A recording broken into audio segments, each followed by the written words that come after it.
Naïma Mouchou, bonjour. Bonjour. Et bienvenue, vous êtes aussi donc député de la 4e circonscription du Val d'Oise. Avant de parler de la censure, du 49.3, je voulais vous faire remarquer qu'aujourd'hui, c'est les 100 ans de Ginette Kolinka, rescapée des camps de la mort. Et en même temps, un des faits divers d'hier, c'est un homme qui grave des croix gammées sur des abribus, qui menace la police et la police tire.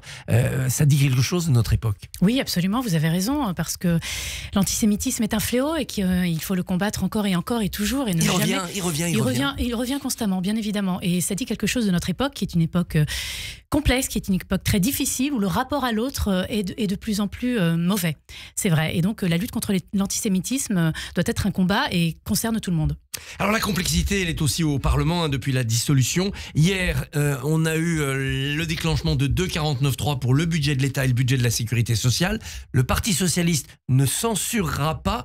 Qu'est-ce que vous dites? Ouf! Ou vous considérez que on a trop fait de concessions? Écoutez, c'est d'abord une bonne nouvelle parce qu'il faut que la France se dote d'un budget. Nous sommes la 7e puissance mondiale et depuis des semaines et voire des mois maintenant, nous sommes dans l'instabilité politique. Et tout ça a des conséquences. Si cher que ça, oui. Oui, ça coûte cher, bien sûr que ça coûte cher parce que d'abord, vous envoyez des signaux très mauvais aux investisseurs, les projets sont gelés, vous ne pouvez pas recruter, il y a des grands projets qui ne peuvent pas voir le jour, donc tout ça a un prix. Outre le prix de la censure qui a été dévoilé, plusieurs milliards d'euros, puisque nous stagnons en réalité, il ne se passe rien, il ne se passe plus rien depuis des mois. Donc d'abord se doter d'un budget, c'est la priorité, donc c'est un ouf de soulagement en effet. L'attitude des socialistes, elle est responsable, mais j'ai envie de dire c'est une gauche de gouvernement qui s'exprime, alors c'est la moindre des choses.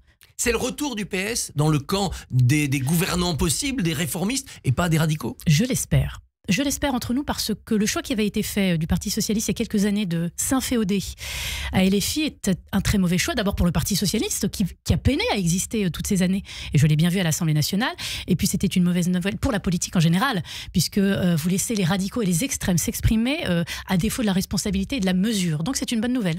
Un extrême qui ne s'exprime pas encore, c'est le RN. Ils ont réservé leur décision à demain. Qu'est-ce que ça cache? Alors je vais vous dire, ça ne veut pas dire grand-chose dans la mesure où le Rassemblement national fait semblant de jouer à la responsabilité, mais on sait bien que leur seul agenda, c'est 2027.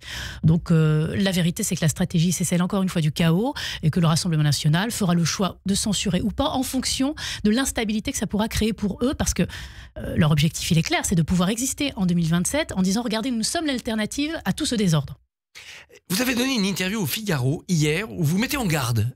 Vous dites, en effet, il faut un budget, mais attention, les concessions peuvent devenir des compromissions. Vous dites même, un budget mal négocié pourrait nous rapprocher du précipice économique. Est-ce que c'est le cas dans ce qui va être voté? Je crains que ce soit le cas, effectivement, parce que vous savez, le poids de la dette publique aujourd'hui, les Français l'ont d'ailleurs compris, ça nous rapproche du désordre économique et ça nous rapproche de la faillite de plus en plus. Alors ça ne veut pas dire que nous sommes à un pas de la faillite, nous sommes à quelques pas de la faillite, mais enfin, chaque jour, dans la mesure où nous ne redressons pas les comptes publics comme nous devrions le faire, nous nous rapprochons effectivement d'un désastre économique. Et ça a des conséquences très directes. On sait que l'économie, elle se venge toujours sur les Français. Et donc c'est pour ça que je dis attention. Je comprends bien qu'il faille faire des concessions, c'est normal, il faut que ce budget soit adopté. S'il n'était pas adopté, ce serait pire. Mais je dis très bien, nous avons un budget, mais un budget qui ne remplit pas les conditions, donc il va falloir redoubler de vigilance pour la suite. Dans quelques mois, nous avons un prochain budget pour l'année suivante à adopter. Donc la question va se reposer. De corriger le tir. Qu'est-ce qui vous fait le plus peur dans ce budget? C'est le fait qu'on n'ait pas supprimé 4000 postes dans l'éducation nationale? C'est le fait que sur l'AME, on n'a pas fait les économies demandées? Mais c'est l'absence de vision, moi, qui me chagrine, si vous voulez, sur ce budget. Quelle est la vision de ce budget? On voit bien qu'on est sous pression parlementaire, ici sous pression des socialistes pour faire adopter ce budget, et que donc il y a un certain nombre de concessions. Mais il n'y a pas de vision globale. La vision aurait dû être celle du redressement des comptes publics d'abord. C'est ça la priorité aujourd'hui pour que le pays s'en sorte. On voit bien que tout s'accélère dans le monde. Et la France stagne, et la France n'arrive pas à se doter d'un budget qui soit à la hauteur. La France est totalement endettée. La France, si c'était une famille, elle serait en interdit bancaire, en surendettement. Aujourd'hui, ça n'est pas normal. Ça n'est pas normal. Il faut donc s'attaquer aux dépenses. Il faut baisser drastiquement les dépenses. Mais où? Alors, d'abord, première chose, il faut continuer à dépenser, ça c'est normal, mais il faut dépenser intelligemment. Il faut dépenser là où ça fonctionne. On sait bien qu'on n'a pas les moyens aujourd'hui de faire les grandes réformes structurelles dont on a besoin, puisqu'il n'y a pas de majorité à l'Assemblée nationale, donc on n'avancera pas beaucoup. Mais on peut, sur quelques points, envisager un certain nombre d'économies. On parle souvent du millefeuille administratif. beaucoup d'administrations qui s'enchevêtrent. La lutte contre la fraude pourrait permettre de récupérer quelques milliards. Peut-être la possibilité de réformer l'assurance chômage. On sait que ça a été bloqué, ça a été suspendu. Effectivement, avec les circonstances politiques qu'on a connues. Et puis parce que les temps économiques sont durs aussi. Oui, tout à fait. C'est vrai, vous avez raison. Enfin, voilà quelques points qu'on pourrait mettre dans le débat parlementaire et sur lesquels on pourrait avancer. Vous dites dans cette interview, de manière assez sévère, attention, gouverner c'est assumer. Je préfère un Premier ministre qui tombe debout plutôt qu'à genoux. Vous parlez de François Bayrou là ? Je parle en général, et peut-être plus particulièrement de François Bayrou aujourd'hui, c'est vrai. Je ne crois pas qu'il faille tout faire pour ne pas être renversé. Bien sûr. Alors, durer pour durer, ça sert à rien. Oui, ça ne sert à rien parce que tout ça a des conséquences et qu'à la fin, il y a un prix à payer. Et le prix est d'abord économique. Alors, on a l'impression que l'économie aujourd'hui n'est plus un sujet à l'Assemblée nationale. Enfin, c'est gravissime de dire que l'économie serait un point accessoire de nos débats. L'économie, elle fait tout. L'économie, c'est la redistribution de la richesse. L'économie, c'est ce qui fait tenir un pays. Ça ne peut pas être accessoire. Alors, on va adopter un budget qui sera un budget difficile, qui n'est pas satisfaisant, mais attention à la suite. La suite, pour s'attaquer aux vraies dépenses, pour avoir peut-être une majorité, est-ce que vous souhaitez une dissolution dès que ça sera possible pour rebattre les cartes ? Je ne sais pas. Alors, je ne sais pas d'abord ce que sera la suite. Ce que je suis en train de vous dire est grave, c'est-à-dire qu'il n'y a pas beaucoup de visibilité. On voit bien que l'Assemblée nationale est fragmentée, elle ne pourra pas continuer à fonctionner très longtemps de cette manière, ou alors ça signifie que pendant 2 ans, il ne se passera pas grand-chose, malheureusement pour le pays. Ce qui m'inquiète d'ailleurs, parce que 2027 sera aussi la conséquence de ce qui se sera passé pendant 2 années.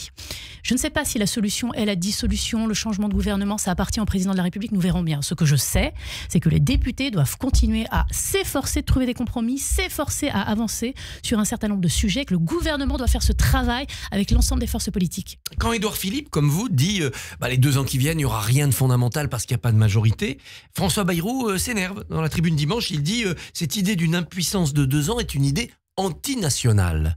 Comment le prenez-vous ? Mal. Antinational, non, certainement pas. Moi, ce qui m'intéresse, c'est mon pays, précisément. Ce que dit Édouard Philippe, c'est un constat lucide. Et d'ailleurs, c'est partagé quand vous échangez avec les parlementaires aujourd'hui, c'est ce qu'ils disent. On voit bien que nous n'avons pas les moyens d'avancer ensemble. Regardez à quel prix, aujourd'hui, le budget sera voté, au prix de concessions extraordinaires. Donc, on n'aura pas les moyens, encore une fois, d'aller très loin pendant les 2 années qui arrivent. C'est ce que veut dire Édouard Philippe, c'est qu'il y a une forme, effectivement, de paralysie. Oui, de paralysie que nous connaissons déjà d'ailleurs, puisque ça fait plusieurs mois qu'il ne se passe pas grand-chose. Nous avançons sur des propositions de loi, mais enfin, ce sont les projets de loi portés par le gouvernement qui sont des transformations massives aujourd'hui. Et ces textes n'existent pas. Vous dites aussi dans le Figaro qu'il faut se préparer au retour du clivage droite-gauche. J'en déduis donc que le « et en même temps », avec cette recherche d'un bloc central un peu inexpugnable, c'est fini ? Moi, je souhaite le retour du clivage gauche-droite. Je constate que ce dépassement des clivages ni de gauche ni de droite, tel qu'il a existé depuis 2017, n'a pas fonctionné. Les extrêmes ont continué à monter. Oui, c'est l'expression employée par Raffarin, c'est que ça a créé une espèce d'omelette centrale qui a fait émerger les extrêmes, avec un LFI et un RN très fort aujourd'hui. C'est pas la solution pour le pays. Le clivage traditionnel, au moins, nous permettait justement de nous prémunir de ces extrêmes, avec une gauche de gouvernement et une droite de gouvernement, une espèce d'alternance entre les deux en fonction des ambitions du pays. C'est plus sain. Il me semble que c'est plus sain. Ça permet à chacun de dire d'où il vient, où il veut amener le pays, en étant de gauche ou de droite. C'est un message clair qui est envoyé aux Français. Mais cette droite de gouvernement, donc Horizon se mettrait en son cœur, mais ça veut dire retravailler avec les LR, mais les LR Vauquier, les LR Retailleau, ça va pas être simple. Travailler avec tous ceux qui se reconnaissent dans le projet que portera Horizon. Donc celui d'une droite sociale, celui d'une droite qui se préoccupe des classes moyennes, celui d'une droite qui a envie, au-delà des slogans, des clivages, qui fait la course parfois au Rassemblement national, une droite qui assume de dire on veut une France prospère, plus juste, qui travaille. Je crois qu'il y a beaucoup de mes collègues qui se reconnaissent derrière. Après, vous savez quel est le jeu politique ? On verra d'ici 2027. Je crois que la recomposition politique n'est pas finie. Quand Édouard Philippe a déclaré sa candidature pour 2027, il a parlé d'un projet massif. On l'attend toujours. Oui, mais nous y travaillons, bien sûr. Je ne crois pas que ce soit le moment de dévoiler un programme ici pour 2027. On serait en décalage.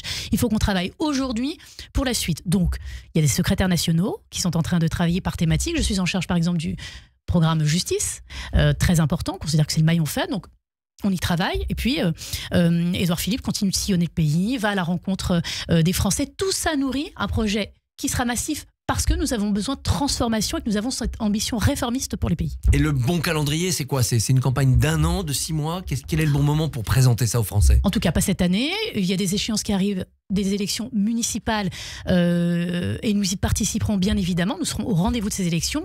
Et certainement que la campagne sera lancée après, donc un peu plus d'1 an. Alors justement, pour ces municipales, François Bayrou veut réformer la loi PLM, Paris, Lyon, Marseille, où on vote par arrondissement et on a l'impression de ne pas voter directement pour son maire. Est-ce que vous y êtes favorable à cette réforme? Oui, moi j'y suis favorable parce que ça permet une expression directe des citoyens. L'élection locale, elle a de ça d'intéressant que vous avez un rapport direct avec la population.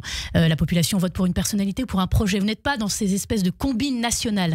Et donc, on ne voit pas pourquoi les grandes villes en seraient privées. Donc, je trouve intéressant le fait de redonner du pouvoir aux citoyens. Et réforme pour réforme, êtes-vous pour l'adoption de la proportionnelle pour les législatives? J'y suis totalement opposée. Pourquoi? Pour une raison simple. D'abord, il y a une forme de proportionnelle qui existe d'ores et déjà aujourd'hui à l'Assemblée nationale. Nous sommes 10 groupes politiques. On peut dire qu'il y a une forme de représentativité déjà. Il y a un résultat proportionnel à partir d'un scrutin majoritaire. Absolument, ce qui est exceptionnel et inédit. Et qu'on est en train d'expérimenter. Vous voyez bien comme les choses se passent mal.